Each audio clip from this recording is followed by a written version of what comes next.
Hi, and welcome back to the AP Music Theory Crash Course series. Today's going to be part 1, or the fundamentals of music theory.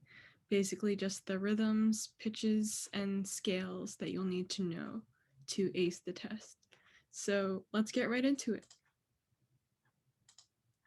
So first of all, let's start with the very basics in music theory. You'll have pitch and frequency, also known as the wavelength, which is measured in hertz. For instance, a violinist will play the A to tune their instrument in concert pitch, which is at 440 hertz. And you'll also have dynamics slash amplitude, which is the wave height. Timbre is the tone color or waveform. You'll have different ones for each instrument, and that's also why people have different voices. It's the overtone for that timbre. Articulation is the envelope of the sound, or attacking, sustaining, and releasing. And of course, duration is just how long you'll be playing and holding the silence. As for notation of music, you'll first need to know what the basic intervals are. A half step is just from one note to a half step above them, which, for instance, C to C sharp would be a half step. And this is the same thing in our case as like one step of a chromatic scale, since that's basically just a scale that hits on all of the half steps in the scale. A whole step is two half steps, or one full note above, in this case, for instance, C to D. And well, you've probably noticed, but this is the basic layout of a keyboard, and you'll be able to see the more obvious distances between intervals on here. Now let's talk about clefs. There are 4 different clefs: treble, alto, tenor, and bass, and also neutral, but that's for percussionists usually. The 4 main clefs are based on the 4 parts of vocal ranges, not including mezzo-soprano, of course.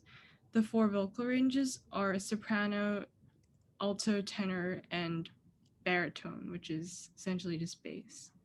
These are the 4 clefs as you see here. For alto and tenor, they're not used as often. For alto, viola uses it, and for tenor, trombone uses it. How you read these is that middle C is where the pointy thing is. For the alto, it's on the 3rd line, and for tenor, it's on the 4th. So just keep that in mind because it does show up on the AP occasionally. Now, as for accidentals, these are fairly important. They always go on the left side of the note. This here is a sharp, as you probably know. This is a double sharp, raises it 1 full step instead of half a step, as the sharp does. A flat lowers it by half a step, and a double flat, of course, lowers by 1 full step. A natural just does the opposite of a sharp or a flat, and tells you to go back to playing the actual, just the note. As for basic notation of music, here is a diagram showing you some of the parts of a note and what you might want to know. This is a stem of a note. This is a hook, also known as a flag. This is the note head, and of course the accidental. Something to keep in mind is that when you're writing your notes, if it's above the middle line, then you'll want to have your stem pointing downwards and to the left of the note, whereas if the note is being drawn underneath the middle line of the staff, then it will be to the right of the note and pointing upwards. So some things that it doesn't show here are a beam between notes. For example, if you had 2 eighth notes here, then you would want to beam them together. A measure is basically just one division of the whole piece or the line. And you'll have 1 bar line between each measure, which is really just a vertical stick. A double bar line is usually when a section ends, or when the piece ends, that will also be a final double bar line, essentially. Ledger lines are for when the note is above the 5 lines or below the 5 lines of the staff, where you don't have any lines to notate it, so you'll have to draw it in.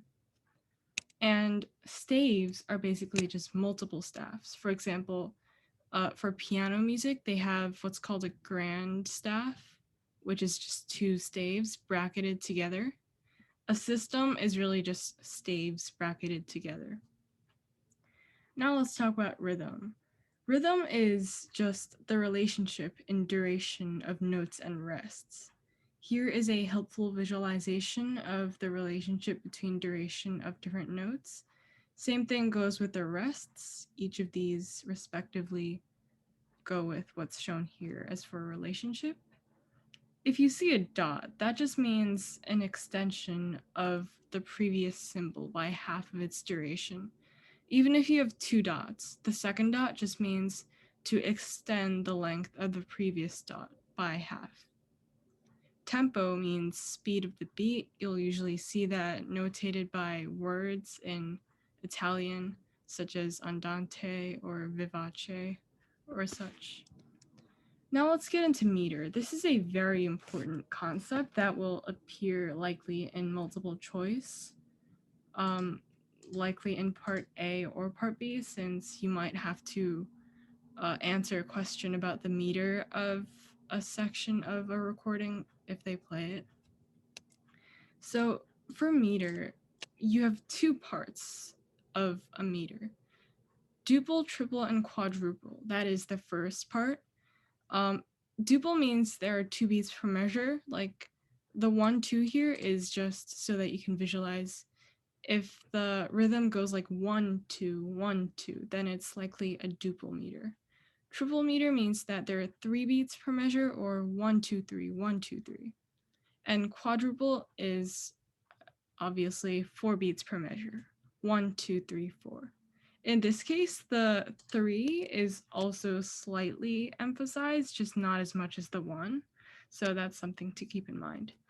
In case you're looking for a shortcut when you're asked to notate the meter of a piece, something to look for is the top number of the tempo marking. Totally forgot what that was called. But basically, if the top number is a 2 or a 6, then that will be a duple. If the top number is a 3 or a 9, that will be a triple. And if the top number is 4 or 12, that will be a quadruple. This is a very important if-else sort of shortcut for you to determine what kind of meter it's in, so be sure to remember that. Now, as for the other part of the meter, there is simple and compound.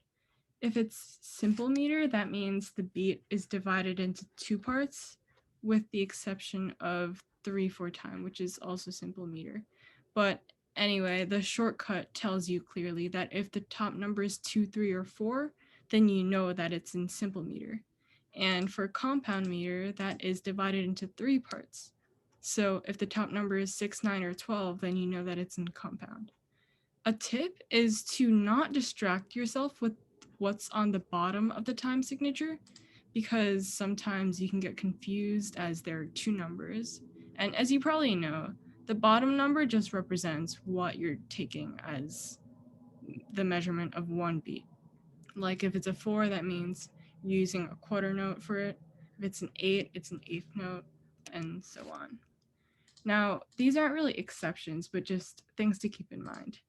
Asymmetrical meters are usually with 5 or 7 as the top number, or with like 8 as the bottom number, but that isn't important, as you already know.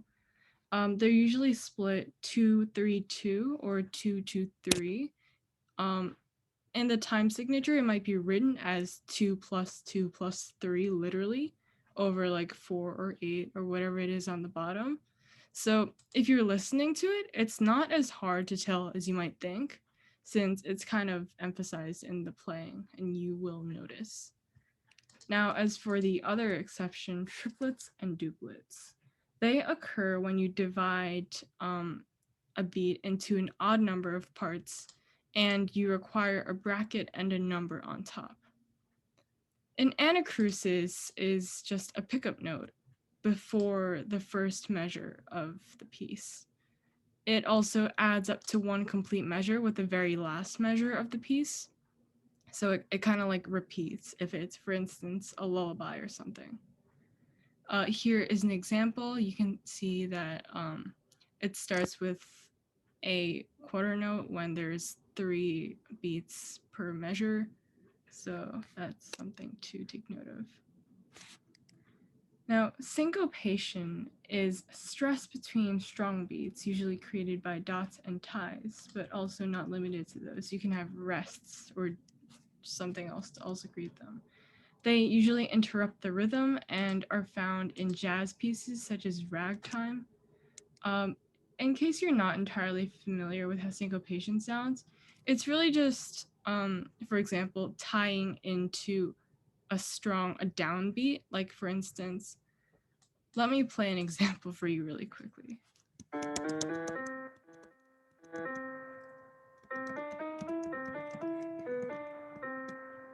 That is the famous Entertainer. It utilizes the concept of ragtime.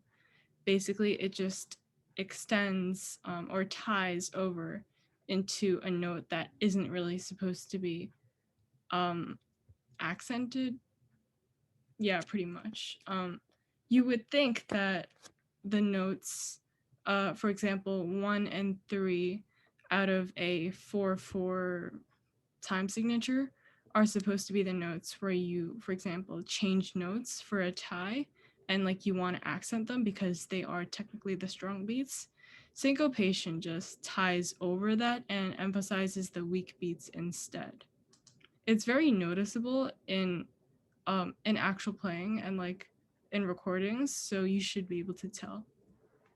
A hemiola, this is a very important vocabulary word which will come up very often in multiple choice questions. It's a special type of syncopation in triple meter, for example in like 3/4 or 6/8, where the beat is grouped into 2, which makes it sound like a cross rhythm. So it's in 3, but it's grouped into 2, which can be confusing, but you'll get used to it. Now, let's talk about scales. These are very important as the fundamentals to everything else that we will eventually talk about. Scales are basically just pitches ordered in whole half-step patterns. Chromatic scales, like I've mentioned before, they hit every whole and half step. Major scales, these are organized into whole, half, whole, half steps. I can play for you an example.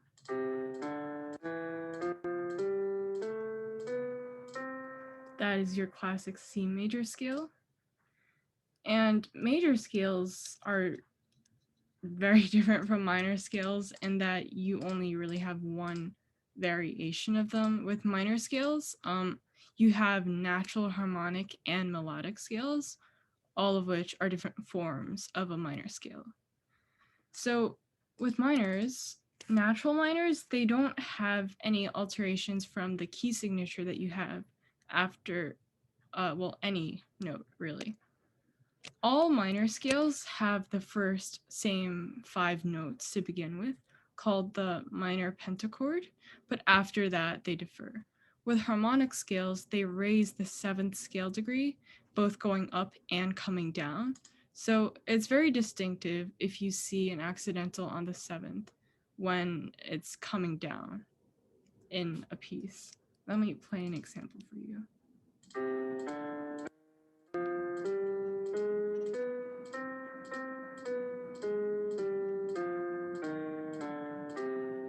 And that would be a harmonic scale. Now, let's talk about melodic scales. They raise both 6th and 7th scale degree when going up, and when coming down, it's just a natural minor scale.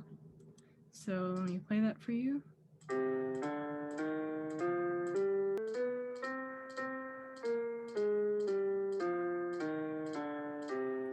There you go. That is a melodic minor scale. Notice how it's asymmetrical, or going up and coming down are different, unlike natural and harmonic minor scales. Now, parallel keys are keys major and minor with the same tonic. For example, C major and C minor would be parallel keys, whereas enharmonic keys would mean that the major scale and the minor scale have the same key signature, but the tonic is 3 half steps lower in the minor key than the major key. For example, E flat major is opposed to C minor for enharmonic keys. So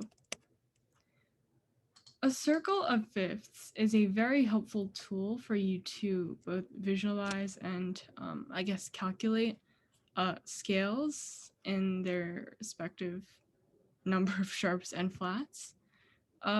Notice that it's called the circle of fifths, and for a reason. With each increasing sharp added onto the key signature, it's a fifth above the previous key. Same thing with flats. This is a very important result of, I suppose, the workings of music theory, obviously. And you might want to take a screenshot of this, as it's a very important tool for you later when calculating intervals or secondary dominance, or just the relationship between scales. Now, scale degree names are also going to come up pretty often. For the first degree, you're going to have the tonic, and then the second will be supertonic, third is mediant, fourth is subdominant, and fifth is dominant. The dominant is very important, as it just comes up a lot in any piece, really, since it's relatively stable. The sixth is the submediant, and the seventh, be careful with this one. It's a leading tone in most scales. Usually it's only half a step lower than the dominant. For example, in a major scale, you're only half a step lower than the tonic. And this here is just a stability diagram, because it's very crucial later on when you're harmonizing melodies and such. You'll see that there are active and resolution tones. Active tones are scale degrees 4 and 7. They're very unstable, so they have to resolve to a resolution tone, which is either 1 or 3. Now, artificial scales are altered notes, scales with altered notes that don't represent a standard key signature because they have accidentals in them that are not part of the actual scale. The key signature, I mean. Aside from harmonic and melodic minor scales, you also have the hexatonic scale. It is a 6-note scale, not including the tonic, of course, in which each note is one whole step apart. I can play that for you.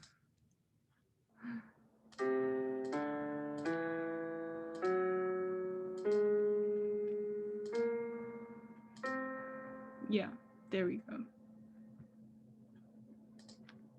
So, with that said, that's it for the artificial scales. A pentatonic scale now is usually heard in many Asian melodies. You only have 5 notes, and they are tonic, supertonic, mediant, dominant, and submediant. That's what you have for the pentatonic scale. Let me play that for you.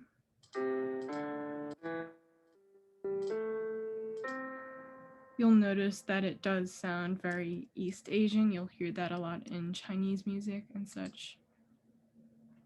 In fact, some instruments in China actually don't even have any of the other notes aside from these scale degrees, because they're so used to using this pentatonic scale.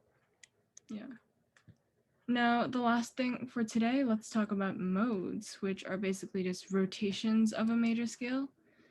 You have 7 of them: Ionian, Dorian, Phrygian, Lydian, Mixolydian, Aeolian, and one more that's not shown on here called the Locrian because it's barely used.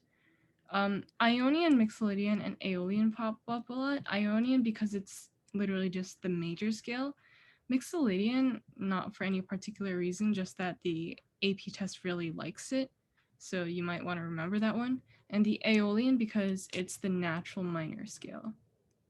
These are all called church modes, and they come up really often in medieval music, but also in classical music, so you might want to know them. There are some really good mnemonics to remember these. One of them is, I think, I don't particularly like modes a lot for each of these plus Locrian.